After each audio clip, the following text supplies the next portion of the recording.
Okay. Thank you so much, Ullas sir. Good afternoon to all the panelists here and to Sumit and to the TCHED team also, who's invited us all here as part of LEAD.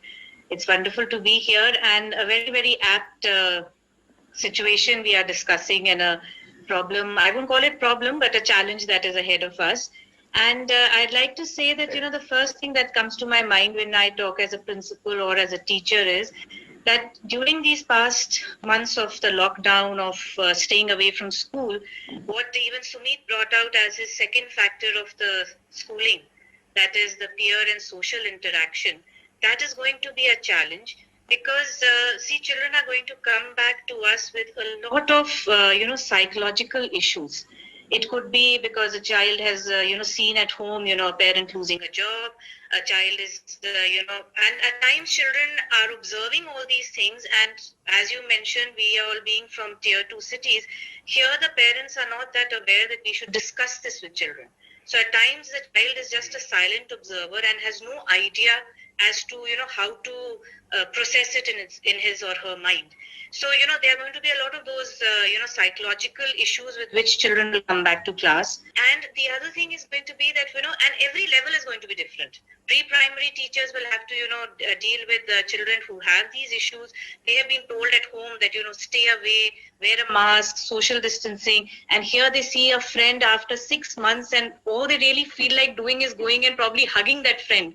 So those are the big challenges that teachers will have to face by making the children understand what is a new normal, what is the new comfort level, where you have to have that distance and where you can come close, how we have to ensure that I keep my socializing skills, I keep my peer bonding, but maintain that distance. And at every level it is going to be different. A K10 K12 child is going to be able to understand and comprehend, but a pre-primary child is not going to be able to comprehend. So as teachers, our big first challenge I feel is going to be to make the children feel comfortable about coming home. Parents need to be made comfortable as well. There, of course, like what Sir said just now, Raja Sir said about, following the SOPs and things like that, that is probably what is going to make the parents comfortable. But inside the classroom, getting the children to feel comfortable is going to be the first challenge. Secondly, schooling is something, which is beyond just, studying.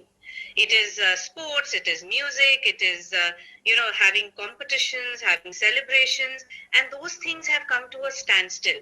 So how to slowly be able to and gradually adapt and adopt to those is going to be the next step that the teachers will have to take, because we have to get that back. We can't just simply say that, now in the post-COVID world, this is not going to happen. We have to do that because as human beings, we need interaction and we need the next generation to have social skills.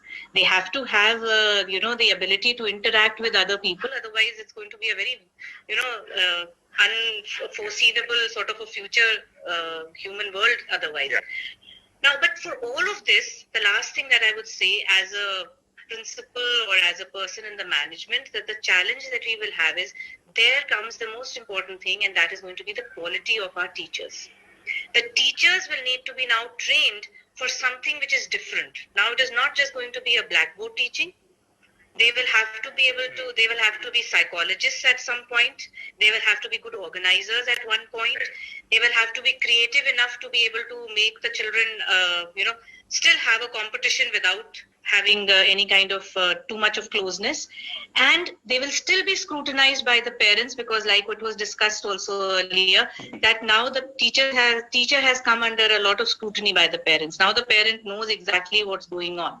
So a teacher accomplishments, the teacher quality will also be another challenge. But as far as I'm concerned, the most important is getting the children back into an understanding of the new normal. That is what we will have to work at. Thank you, ma'am.